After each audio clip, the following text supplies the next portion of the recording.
reproduksi pada wanita.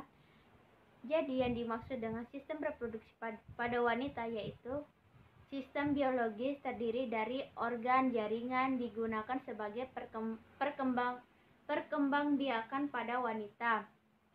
Jadi genitalia dibagi menjadi dua, yaitu genitalia eksternal dan internal. Yang pertama kita akan membahas tentang genitalia eksternal, yaitu ada mons pubis, ada glitoris, uretra, labia mayor, labia minor, vagina, himen atau selaput darah, dan anus. Jadi yang kedua kita akan membahas bagian internal, yaitu uterus atau rahim. Tempat ini tempat simpannya sel telur yang telah dibuahi hingga menjadi janin.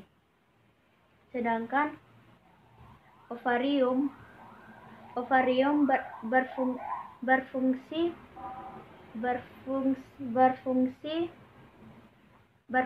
tempat sel telur, hormon seksual pada wanita. Sedangkan tuba fallopi sebagai jalur sel telur. Serviks atau tempat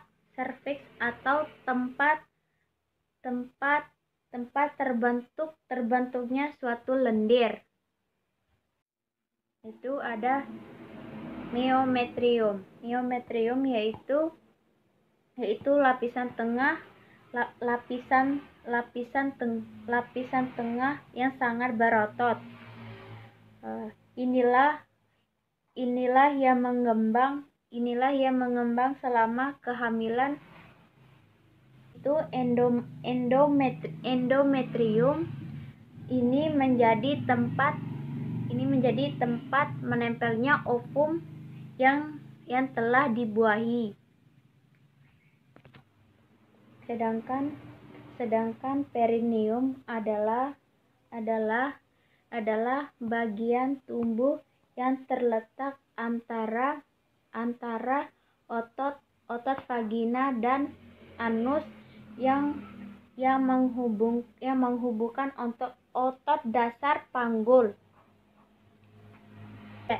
Sedangkan serviks yaitu adalah bagian bawah rahim yang menyempit yang bergabung dengan bagian atas vagina.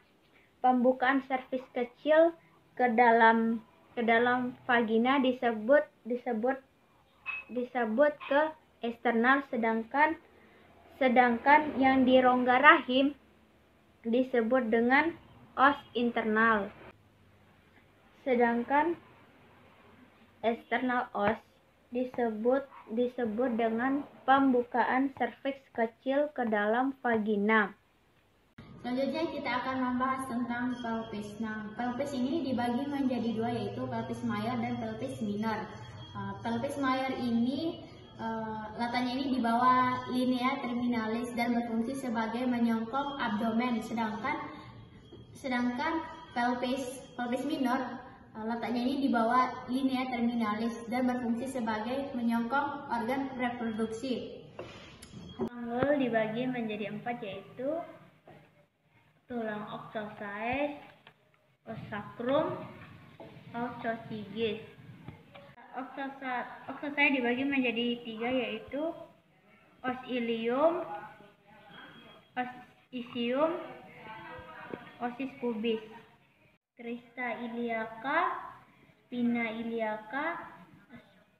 iliaca anterior superior, spina iliaca anterior inferior, spina iliaca posterior superior, sedangkan di bawahnya spina iliaca posterior inferior.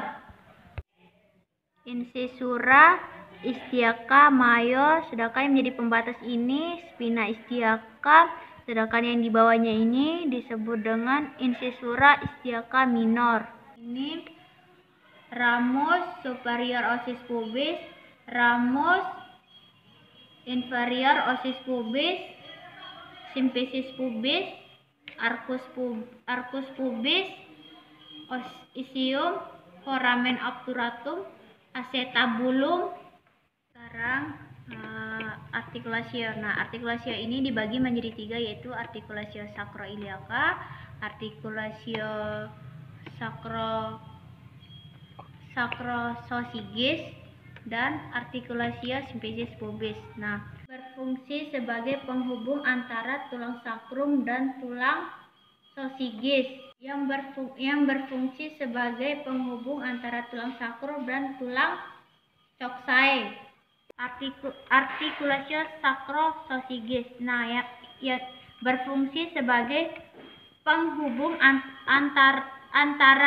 antara tulang sakrum dan tulang cosigis. Selanjutnya artikulasio symphysis pubis. Lalu kita akan membahas ligamen. Yang pertama itu ada ligamentum sacroiliaca, posisinya itu di permukaan belakang sakrum ke tulang ilium. Lalu ada ligamentum sacrospinosum. Sacrospinosum letaknya itu di tulang sakrum ke spina istiaka. Kemudian ada ligamentum sacrotuberosum. Letaknya itu tulang sakrum ke tulang tuber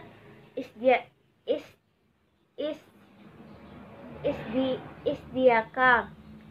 Lalu ada ligamentum pubicum. Letaknya itu di depan tulang coxae kanan dan kiri. Selanjutnya kita akan membahas tentang pemeriksaan panggul luar. Apa sih tujuan dari pemeriksaan panggul luar ini? Tujuannya itu agar kita bisa menilai keadaan perhambatnya jalannya persalinan. Yaitu pertama yaitu distansia spinarum. Distansia spinarum ini adalah jaraknya itu sekitar 23 sampai 26 cm. Sedangkan distansia cristarum ini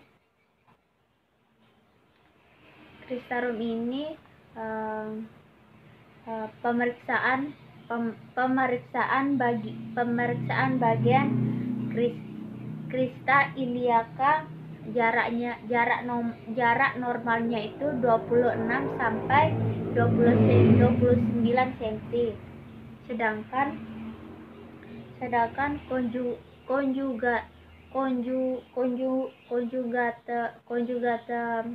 konjugata eksterna, pemeriksaannya ini itu dimulai dari symphysis pubis dan jarak normalnya itu 18 sampai 19 cm. Yaitu pertama distansia spinarum. Spinarum ini yaitu jaraknya ini 23 sampai 26 cm. Sedangkan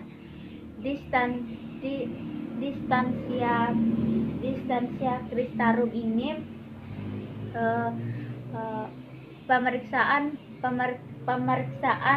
pemeriksaan bagian crista iliaca, jarak normalnya itu 26 sampai 29 cm. Nah, yang conjugate externa ini pemeriksaan itu dimulai dari simplicis pubis dan ujung jarak normalnya itu 18 sampai 20 cm. Dan pemeriksaan panggul ini dilakukan dari atas simplicis pubis ke pertengahan antara spina iliaca anterior superior dan melingkari ke seluruh panggul. Jarak normalnya itu 80 hingga 90 cm. Jadi selanjutnya kita akan membahas tentang bentuk-bentuk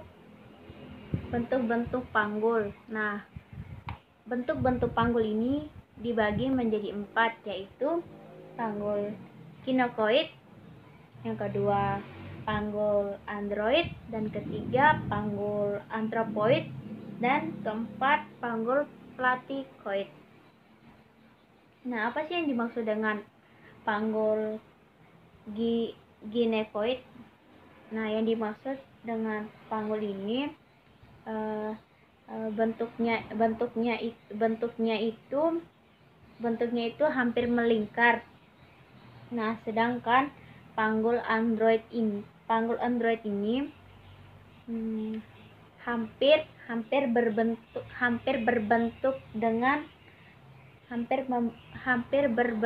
dengan cenderung ke hati,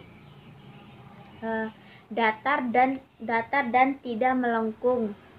33% pria memiliki bentuk panggul seperti ini.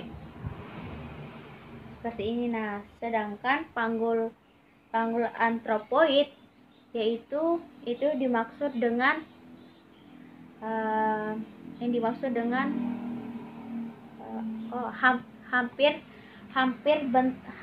hampir bentuknya itu segitiga,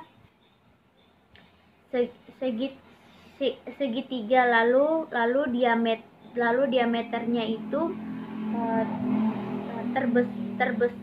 terbesarnya berada di posterior, di dekat sakrum.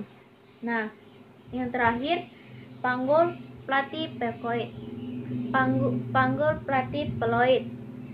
Yang dimaksud dengan panggul ini bentuknya ini hampir seperti oval. Diameter transversalnya ini lebih besar dari posteriornya berbentuk sakrum, cukup datar. Nah, bentuk panggul seperti ini jarang ditemukan, baik itu wanita maupun pria.